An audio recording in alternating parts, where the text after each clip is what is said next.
Assalamualaikum warahmatullahi wabarakatuh. Halo teman-teman semuanya. Saya Rega Yonda NIM 1222019. Di sini saya akan menjelaskan materi tentang zahir dan takwil. Mari kita bahas satu persatu dan kita kupas apa itu zahir dan takwil. Sebelumnya, ada yang tahu apa itu zahir dan takwil? Mari kita pikir dan kita jelaskan satu persatu. Oke? Mari kita bahas materi pertama, itu tentang zahir. Apa itu zahir? Ada yang tahu? Zahir dalam sudut arti etimologi dapat diartikan dengan jelas, tampak, terang, sedangkan secara terminologi diartikan sebagai lafaz yang menunjukkan makna dengan petunjuk yang kuat, ada kemungkinan diarahkan ke makna yang lain. Adapun contoh-contoh zahir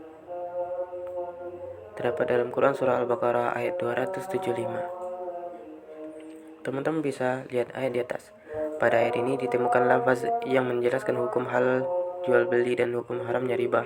Arti tersebut termasuk lafaz yang zahir, sebab hanya pada arti seperti itu saja yang selama ini dapat dipahami dari sisi zahir ayat. Lantaran tidak ada karina indikasi lain yang dapat merubah pada arti asli dari lafaz zahirnya. Adapun hukum-hukum lafaz zahir. Dari definisi lafaz zahir beserta contoh di atas dapat diambil pemahaman bahwa semua ketentuan lafaz yang diambil dari dalil zahir harus diartikan sesuai dengan arti zahirnya, kecuali ditemukan argumentasi dari dalil yang lain yang sangat kuat untuk dijadikan sebagai dasar mengartikan kepada arti lain atau merevisinya. Lafaz zahir apabila berbentuk general itu umumnya memungkinkan untuk ditahsis, maka harus tahsis. Dan apabila berbentuk mutlak yang mungkin dibatasi atau muqayyad, maka harus ditakyid.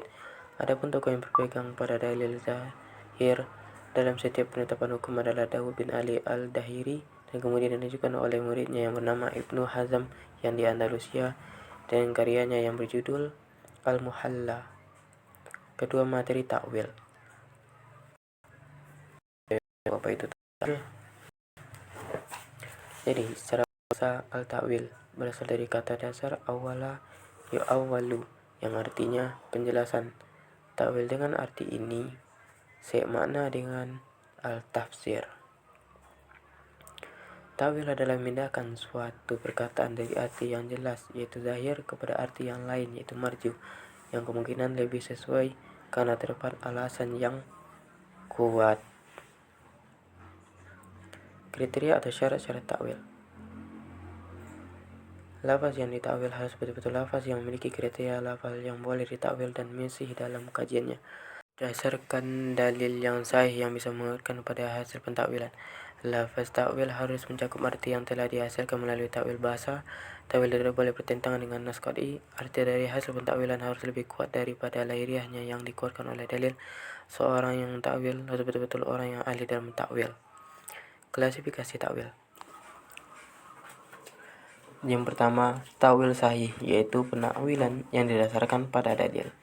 Yang kedua, takwil fasid, yaitu takwil yang didasarkan pada dalil yang keliru. Yang ketiga, la'bun, yaitu takwil yang tidak didasarkan pada dalil. Takwil yang didasarkan pada dalil ada dua, yaitu takwil karib, adalah takwil yang pentakwilannya berdasarkan pada dalil terendah. Kedua, takwil ba'id, yaitu takwil yang persyaratannya tidak dapat dipenuhi dalam suatu pentakwilan berdasarkan pada dalil terendah.